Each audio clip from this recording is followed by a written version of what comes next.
Gaslighting is one of the most deceptive and damaging forms of psychological manipulation. It is more than just lying, more than denying something happened.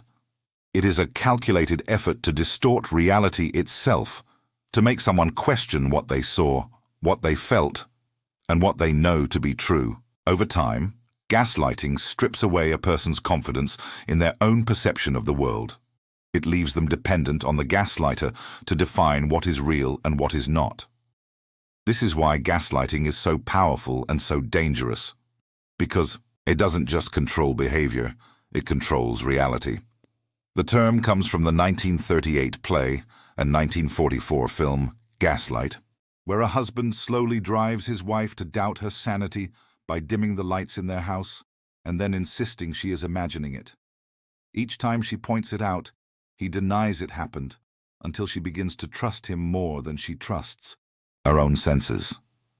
That story became the perfect metaphor for a form of psychological abuse that has existed for centuries. Gaslighting is not always dramatic or obvious. Sometimes it is subtle, delivered in everyday phrases. You're remembering wrong. You're being too sensitive. That never happened. On the surface, these statements don't seem extreme, but when repeated over and over, they chip away at confidence and self-trust. Victims of gaslighting often describe feeling like they are losing their mind or walking on eggshells because nothing they say or feel seems to be right. So why do people gaslight? The answer is usually power and control. Some gaslighters are narcissists who cannot handle being wrong. Others are abusers who deliberately want to destabilize their victims. Sometimes it is conscious and malicious. Other times, it is less intentional, used by people who rely on denial or blame shifting to protect their egos. Regardless of intent, the effect is the same. The person on the receiving end begins to doubt their own perception of reality, which hands control over to the manipulator. Gaslighting shows up in many areas of life. In romantic relationships, one partner may deny hurtful behavior, twist conversations, or downplay abuse until the other partner no longer trusts themselves. In families, parents may gaslight children by rewriting history or dismissing their feelings. In workplaces, bosses may gaslight employees by denying promises, shifting blame, or taking credit for ideas while denying others contributed. On a larger scale, political leaders and institutions have used gaslighting to control populations, rewriting facts, denying history, and spreading confusion so people no longer know what to believe. The impact of gaslighting is profound. Over time, victims often experience anxiety, depression, chronic self-doubt, and loss of self-identity. They may feel constantly confused, unable to make decisions, and quick to apologize even when they are not at fault. Many describe a foggy feeling after conversations, unable to explain what went wrong, but sensing they have been undermined. This confusion is not an accident. It is the intended result of gaslighting. Gaslighters rely on a variety of tactics. One of the most common is denial. Even when presented with evidence, the gaslighter insists something never happened. Another is minimization. If you express hurt, they say, "You're overreacting," or "It's not a big deal." They often use projection, accusing you of the very things they are guilty of. If they are lying, they call you a liar. If they are manipulative, they accuse you of manipulation. Diversion is another tool. If you bring up an issue, they suddenly turn the focus on your flaws instead, leaving you defending yourself instead of addressing their behavior.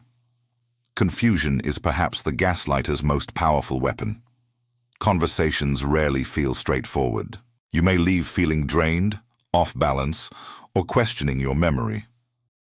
Over time, this mental exhaustion makes it easier to accept their version of events. Gaslighters also attempt to isolate their victims, warning them not to trust friends or family, suggesting others don't really care, or insisting only the gaslighter understands them.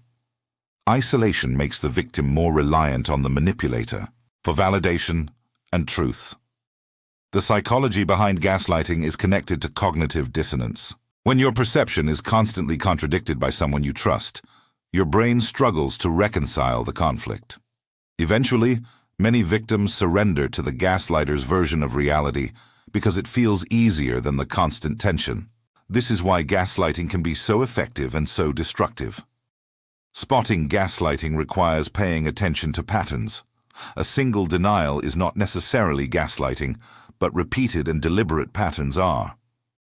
If you often find yourself thinking, "Am I crazy? Am I too sensitive? Am I remembering wrong?" That's a major red flag. If you feel confused after nearly every interaction with someone, or if you find yourself apologizing constantly without knowing why, those are also signs. Gaslighting is not about one argument. It is about creating a persistent climate of doubt. So how do you protect yourself? Awareness is the first step. Once you can name gaslighting, it begins to lose power. Document conversations. Write down what was said and when. Save texts or emails if possible. These records can serve as anchors when someone tries to convince you that your memory is wrong. Trust your instincts. If something feels off, don't dismiss it simply because someone tells you you're wrong. Surround yourself with supportive people. Gaslighting thrives in isolation, but when friends, family, or therapists validate your experiences, it restores your sense of reality. Boundaries are also essential. You might say, "I know what I experienced," or "I know how I feel," and "I'm not going to argue about it." Boundaries may not stop the gaslighter, but they protect your mental health. In extreme cases, distance may be necessary. Leaving a toxic relationship, workplace, or situation may be the healthiest option. Recovering from gaslighting is a process. It takes time to rebuild confidence in your own judgment. Therapy can help you unpack the manipulation and reconnect with your identity. Journaling helps anchor your reality over time. Making small decisions and trusting yourself again helps you rebuild self-confidence. Recovery also means forgiving yourself, not for being gaslit, but for doubting yourself in the process. Many victims feel shame, but the truth is that gaslighting works precisely because it targets human trust. On a societal level, gaslighting can be used to control entire groups. When leaders deny facts, dismiss evidence, or spread misinformation, they create confusion. When people no longer know what's true, they are easier to manipulate. The antidote is critical thinking, fact-checking, and refusing to let others define reality without evidence. Just as personal gaslighting undermines one person's trust in themselves, political gaslighting undermines collective trust in truth. Gaslighting is devastating because it does not just challenge facts, it challenges identity. Victims often emerge from long-term gaslighting, feeling like they don't know who they are anymore. They doubt their preferences, their feelings, and their memories. This is why recovery is not just about remembering events correctly, but about rebuilding the self. You are not crazy. You are not imagining things. Your feelings are valid. Gaslighters succeed by making you question those truths, but knowledge is power. By understanding how gaslighting works, you can spot it earlier, resist its effects, and protect yourself. The most important thing to remember is this: no one has the right to define your reality for you. Gaslighting is real, it is harmful, and it is more common than most people realize. But once you see it for what it is, you can fight back. Trust your instincts. Document your reality. Build supportive networks. Set boundaries. And when necessary, walk away. By doing so, you reclaim your truth, your power, and your life.